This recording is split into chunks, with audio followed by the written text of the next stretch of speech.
Shalom, selamat berjumpa kembali dalam Renungan Sejenak pada hari ini, Senin 27 Maret tahun 2023. Renungan Sejenak pada hari ini saya ambil dari kitab Kejadian, pasal 17 ayat yang pertama sampai dengan ayat 14, tapi saya hanya membaca ayat yang pertama. Demikian bunyi firman Allah. Ketika Abram berumur 99 tahun, maka Tuhan menampakkan diri kepada Abram dan berfirman kepadanya, "Akulah Allah yang Maha Kuasa, hiduplah di hadapanku dengan tidak bercela." Judul renungan sejenak pada hari ini adalah sabar menanti janji. Pergumulan yang panjang, menanti jawaban doa, menanti harapan menjadi kenyataan, menanti mimpi menjadi terwujud, sangat mempengaruhi iman seseorang, sangat mempengaruhi kesetiaan seseorang, dan sangat mempengaruhi hubungan seseorang dengan Tuhan. Ada orang yang tetap yakin dan tetap bertahan meskipun pergumulannya tak kunjung melihat titik terang. Namun ada juga yang menyerah dan tidak terlalu berharap akan mujizat yang akan Tuhan perbuat.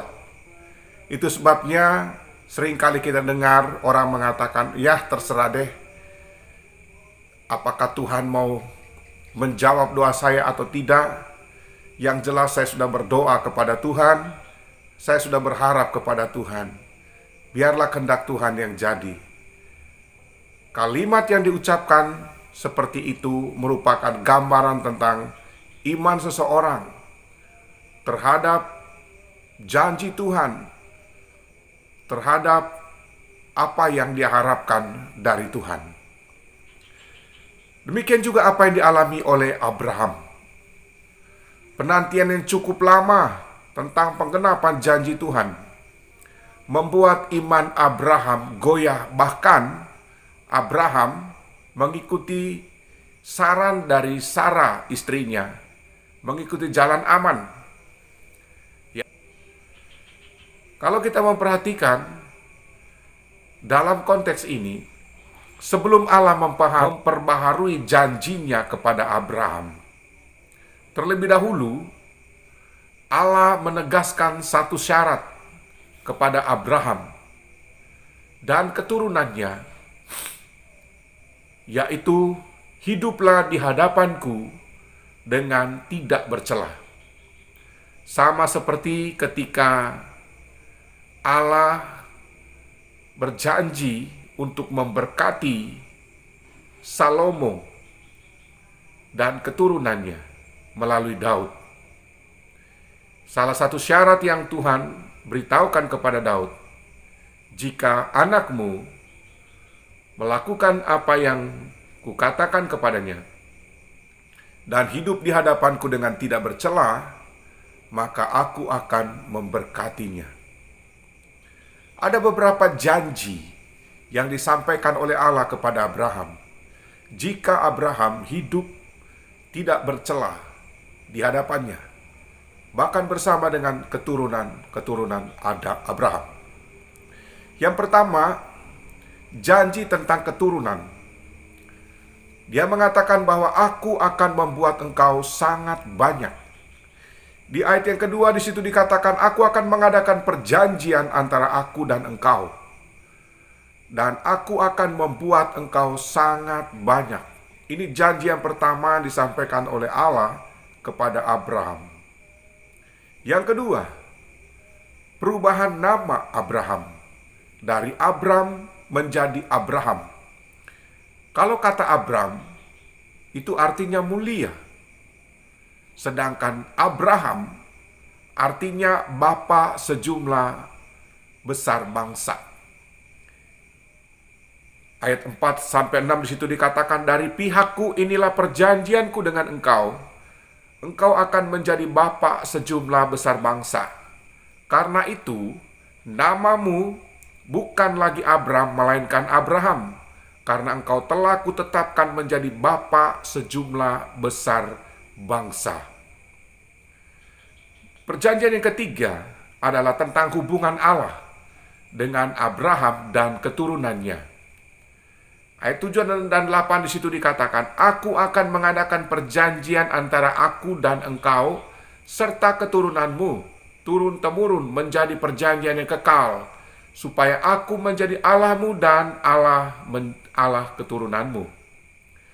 Kepadamu dan kepada keturunanmu akan kuberikan negeri ini yang kau diami sebagai orang asing, yakni seluruh tanah Kanaan akan kuberikan menjadi milikmu untuk selama-lamanya, dan aku akan menjadi Allah mereka."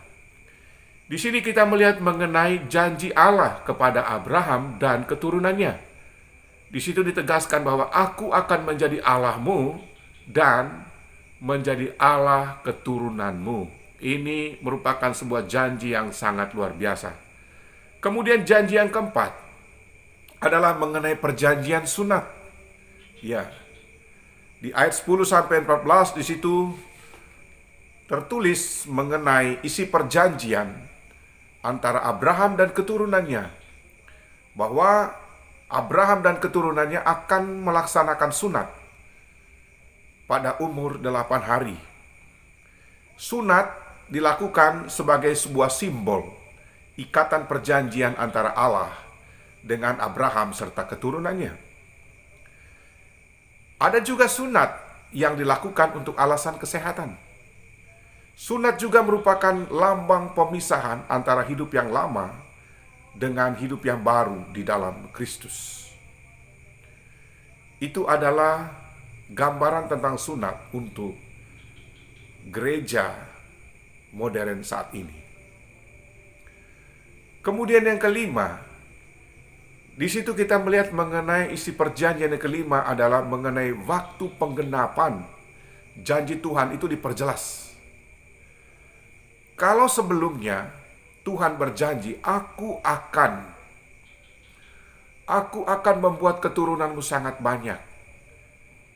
Tidak ditentukan atau tidak diperjelas dalam perjanjian itu atau dalam janji Tuhan itu kapan waktunya Allah akan menepati janji tersebut. Tetapi kali ini Allah memperjelas janji yang disampaikan oleh Allah kepada Abraham, bahwa tahun depan pada waktu itu Abraham berumur 99 tahun. Artinya genap 100 tahun Abraham baru memiliki anak. Jadi janji ini, Bapak Ibu Saudara, diperjelas oleh Allah. Bukan lagi akan mendapatkan keturunan yang banyak tanpa tahu kapan janji itu digenapi, tetapi kali ini Allah berjanji sangat jelas bahwa tahun depan Abraham akan memiliki seorang anak. Di ayat 21 di situ dikatakan, "Tetapi perjanjianku akan kuadakan dengan Ishak, yang akan dilahirkan Sara bagimu tahun yang akan datang pada waktu seperti ini juga." Allah memperjelas perjanjian antara Allah dengan Abraham. Jadi Bapak Ibu saudara-saudariku sekalian, apapun pergumulan yang sedang kita alami saat ini, mari kita tetap setia menanti janji Tuhan dengan iman yang teguh, karena Allah sanggup dan berkuasa untuk menggenapi segala janjinya. Harapan kita tidak akan pernah sia-sia. Iman yang teguh di hadapan Tuhan untuk menanti janji Tuhan tidak akan pernah sia-sia. Ketika Bapak Ibu Saudara sedang bergumul tentang apapun saat ini, entah pergumulan Bapak Ibu sudah merupakan pergumulan yang sangat panjang, tapi percayalah, penantian yang Bapak Ibu nyatakan dengan iman di hadapan Tuhan, dengan tekun di hadapan Tuhan, Bapak Ibu akan melihat hasilnya. Sebab tidak ada yang mustahil bagi Tuhan. Apa yang tidak mungkin bagi manusia, mungkin bagi Allah. Karena itu adalah firman Allah. Mungkin Bapak Ibu sedang bergumul tentang sakit penyakit. bergumul tentang rumah tangga, bergumul tentang usaha, bergumul tentang bisnis, bergumul tentang uang, bergumul tentang pacar, bergumul tentang keluarga, bergumul tentang hubungan dan sebagainya. Tetaplah setia menanti waktunya Tuhan, sebab Allah melakukannya indah pada waktunya. Demikian renungan sejenak pada hari ini. Selamat beraktivitas. Tuhan Yesus menyertai dan memberkati kita sekalian. Amin.